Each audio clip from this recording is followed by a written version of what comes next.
This build only cost me $1,000. Find out how.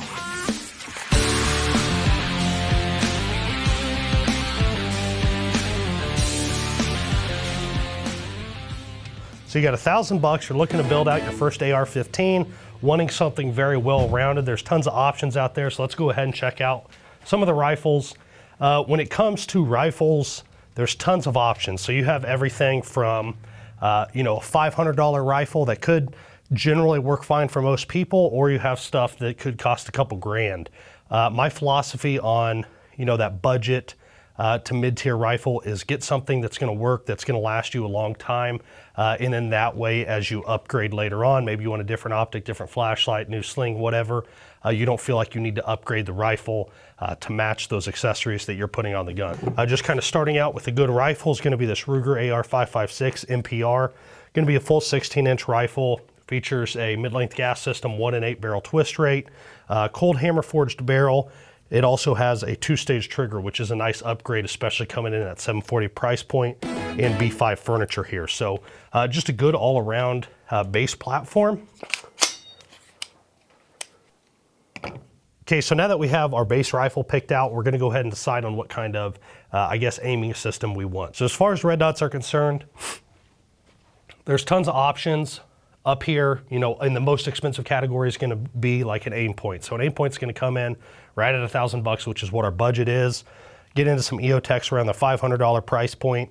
And then kind of in that lower price point, it's gonna be Holosun, Sig makes some cheaper optics right around there, and they're all good. What I'm gonna go with today is gonna be the Holosun HS403B.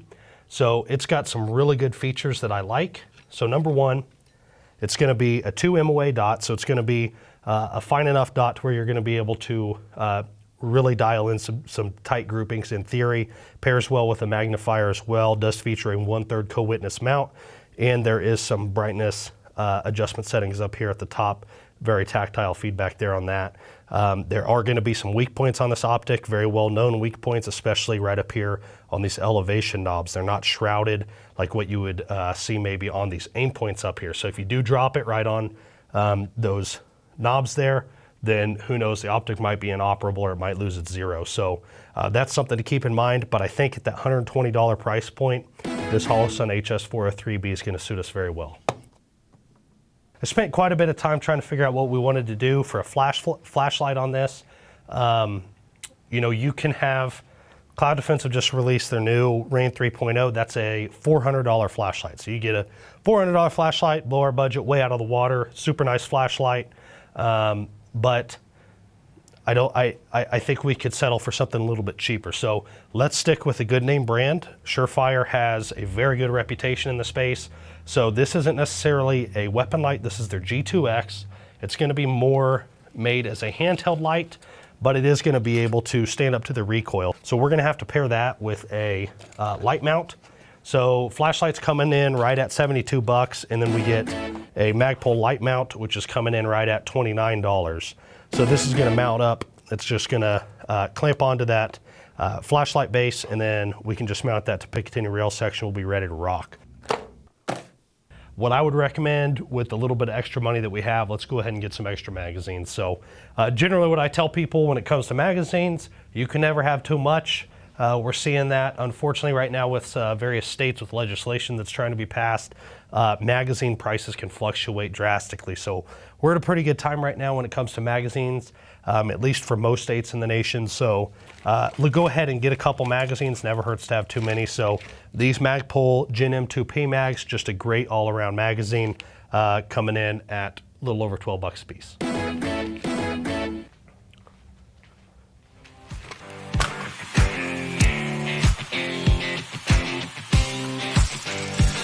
Okay, let's go ahead and get all this thrown together. So Ruger AR556, 740 bucks.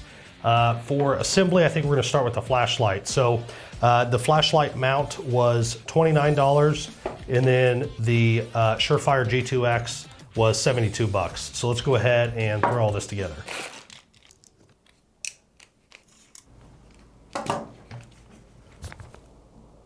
Very nice.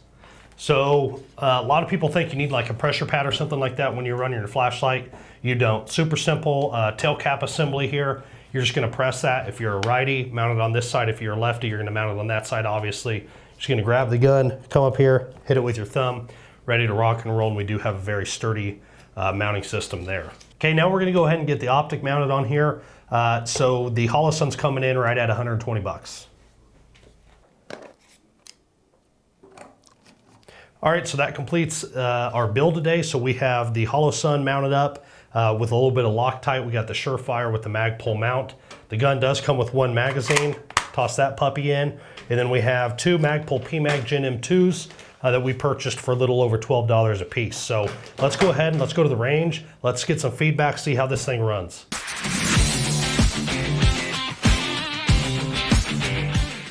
All right, guys, so we went ahead, we got out here to the range, we got the rifle sighted in, feeling pretty good as far as our initial groupings and that sort of thing. So let's go ahead and see what $1,000 feels like at the range.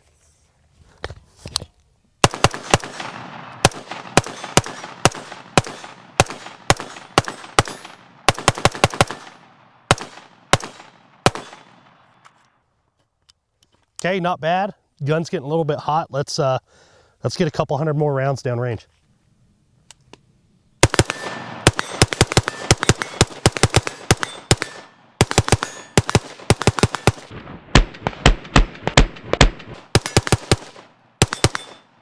That's pretty good.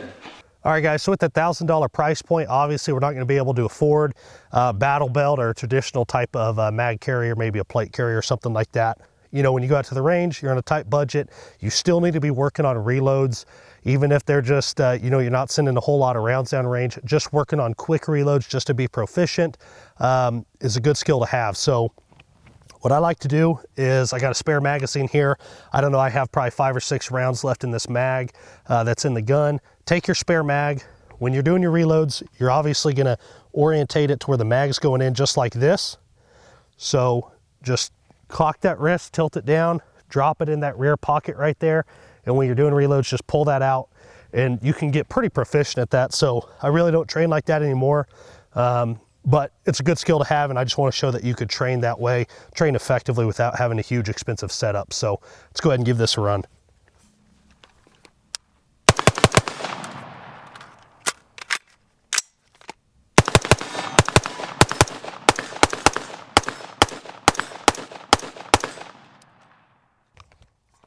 Very nice.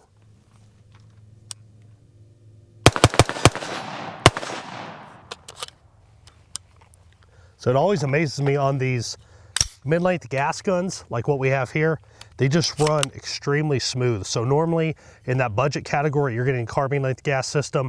Here we have mid-length, everything's just a lot more smooth, a little bit less gassy, a little bit less wear on your parts. So really smooth shooting gun here by Ruger, and I'm a big fan of that 2-stage trigger.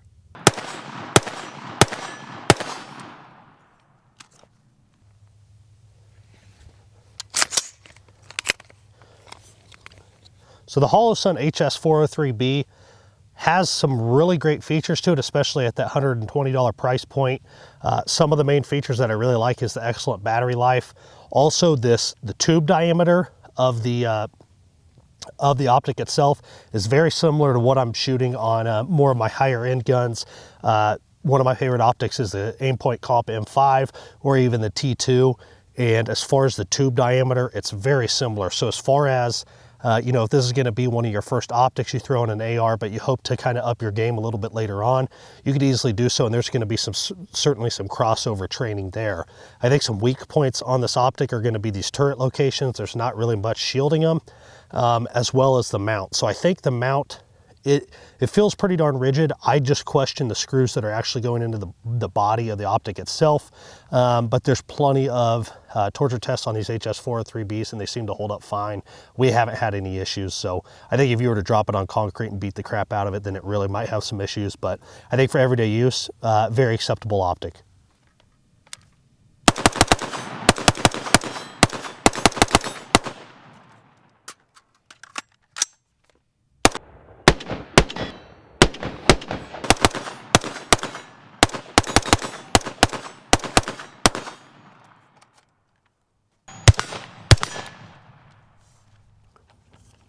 So So the Surefire G2X that we have mounted on here, you'll notice that it does not have a pressure pad. It's just that tail cap switch right here that is traditionally found on more old school flashlights. That is actually a great option. A lot of guys don't really believe in having that type of pressure pad there. They generally want something on their hand guard. But for the case of me, if you're clamping down on this grip, you could easily actuate that flashlight, either continuous or a momentary actuation, just by hitting it with your thumb. Also with this mag pull mount, provides a very positive locking feature, so you really don't have to worry about much play there, and it throws it forward a little bit more. So in theory, when you're mounting these flashlights, you want it to be pretty close to being flush with your barrel. That way you're not getting any type of shadow effect. But obviously with this aggressive of a muzzle device that we have here on this Ruger, you're getting quite a bit of spray over here on this Surefire, but it seems to be holding up quite nice. Obviously it's not dark out yet, but light's still actuating just fine, and we've had nothing but good luck with these Surefires. This wasn't necessarily meant to be an exhaustive torture test. I think we got somewhere around 300 rounds down the barrel of this gun. Performed very well. If you want to see some torture tests on these various components, there's plenty of videos on YouTube where guys are addressing that. But we didn't have any issues whatsoever. I was very pleased with how the Ruger shot. Extremely smooth, very reliable, of course. So very happy there. Wasn't very gassy. It felt like it was tuned pretty good. As far as kind of some upgrades, if we had a little bit more money in the budget, I think probably the first thing I'd do, if I had an additional $50, probably get a sling setup. So you get in a sling setup, maybe a Magpul MS1 sling for right around $60. And you know, this buttstock already comes equipped with a QD socket. Get something up here on this, on the handguard, you'd be ready to rock with a 2-point sling. So there just wasn't enough money in the budget for that. I also think if there's a little bit more money, probably go with a different optic. Holosun's still a great brand. You could, for a couple $100 more, get like the 510C series, which would be very similar to an EOTech, just a little bit cheaper. We've had good success with those as well, or even upgrading to an EOTech or a Aimpoint Pro. So certainly very happy with the HS403B flashlight setup. I really don't think I'd change much there. I think if we had maybe another $200 in the budget that we could dedicate to the flashlight, then yeah, maybe upgrade to you know, a Cloud Defensive or a Surefire Scout or a Mod Light or something like that. But in general, this is going to be a very reliable light system. It's extremely bright, and honestly, it's quite comfortable as well. Trigger, I wouldn't touch anything on that. I was very fast, felt like the trigger was exceptional, especially coming already equipped on a gun around that $750 price point. And then the charging handle, I'm a big fan of Radian charging handles, so that might be something I'd upgrade as well. So, you know, I think for $1,000, this is an exceptional build, very high quality. I seem to shoot it very well, felt very comfortable to me. So very happy with this $1,000 setup.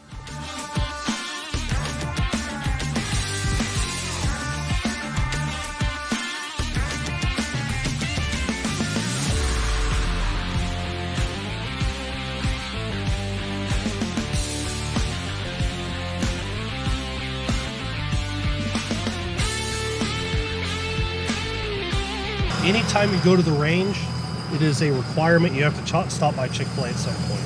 It's your service as an American.